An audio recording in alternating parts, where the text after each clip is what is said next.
Hello, my name is Michael Perez, and welcome back to another entry in my devlog series. Jumping right into it, the first thing I did this week was experiment with giving players the ability to break. Recapping what I went over last week, my issues with the project stemmed from the fact that players have very little control over their momentum. I was hoping that giving them a stronger ability to influence their movement would make the game feel better to play, but this didn't end up being the case. In playtesting, the ability for players to break whenever they wanted to led to moments where both players were facing each other with their breaks enabled, mashing the fire button until one of them wins. It didn't feel good to play. My next attempt at addressing the player's lack of control was to give the player the ability to boost. Boosting is the opposite of breaking, in that it propels you in the direction you're facing, rather than slowing you down. It still didn't feel good to play. I deviated from the mechanics briefly to address the eyesore that was the player direction indicator.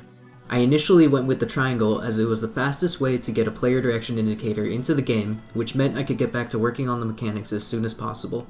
Having to look at it was really getting on my nerves though, so I changed it to be a bit of light coming out from underneath the discs in the direction they're aiming. I tried tinting the light the same color as the player, but inevitably, some colors would be harder to notice the light than others. Since the main purpose of the light is to indicate which direction the player is facing, it should be completely visible no matter what, so I made it yellow for everyone. Pivoting back to the mechanics, I added in the ability to switch between braking and boosting. The controls for doing so were clunky, and there was no visual indication of the switch, but it did allow the player an unprecedented level of control. It still didn't feel good to play. After that, I stopped putting off building a map, and built a map. A small, relatively empty space didn't complement the gameplay that much, so I put in some basic geometry for the players to bounce between or hide behind. It still didn't feel good to play. I then started implementing the capture the flag idea that someone from OC Indies last week gave me. The only thing I did for that was implement the flag follow behavior. After doing that, I had the chance to playtest the game with another person. It still didn't feel good to play, but while playing around with many of the variables, I accidentally added friction back into the player's momentum, and for some reason, that made the player boosting ability feel really good. It was a bittersweet feeling. On one hand, I was happy to finally get the game to a point where it wasn't terrible to play. On the other hand, I was a little disappointed that I had to abandon the central gimmick where you could only move by shooting your guns, which is what I initially wanted the game to be based around. But like I said last week, that's the point of prototyping.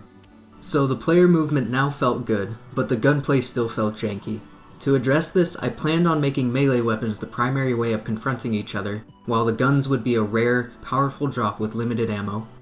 The melee system was a much more difficult task in and of itself. I wanted the melee weapons to be adjustable in many different ways. My approach for doing so was to utilize Unity's built-in animator to let me manually create the swing animations myself. I ended up having to jump through a lot of hoops to get this working, and I don't think the code is particularly readable at the moment, but I eventually got it to a point that I'm happy with. I can manually animate any swing animation I want, for any melee weapon I want, and provide any kind of hitbox I want for the swing. As a small aside, I accidentally discovered this bug while trying to test out the sword weapon. I was trying to put player 2 back into the game after deleting them, but accidentally set them to be player 1, leading to this interesting behavior. At this moment, the only natural thing to do as a game developer was to see how far I could take this bug before it would break the game. The last thing I did was reformat the flag mechanics to be more of a hold the crown mode.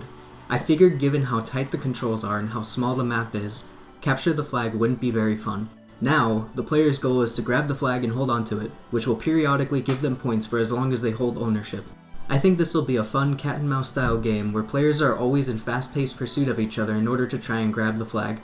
So with the movement and combat systems in a good place, my plans for this week are to make tweaking all the variables tremendously more convenient for testing. Before the match starts, I want there to be a simple menu for changing almost everything about how the match will feel, such as if there's friction, how much health the players have, if the players can boost or break, how fast their boost is, and so on.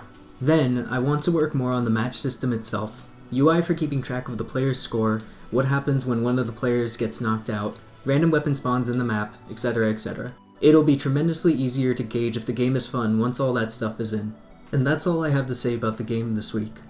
On a more personal note, the free time I have to work on this project has been cut down slightly, as I accepted some freelance work that I agreed to provide at least 15 hours per week for. I've also been continuing to put a lot of time into my ongoing job hunt, with 2 upcoming interviews that I want to prepare for. Lastly, while I think it'll get faster and faster over time the more I do it, making videos like this still takes a decent amount of time. Writing the script and recording the voiceovers only takes around 2 to 3 hours, but cutting up the footage and editing it all together is where the real time killers are.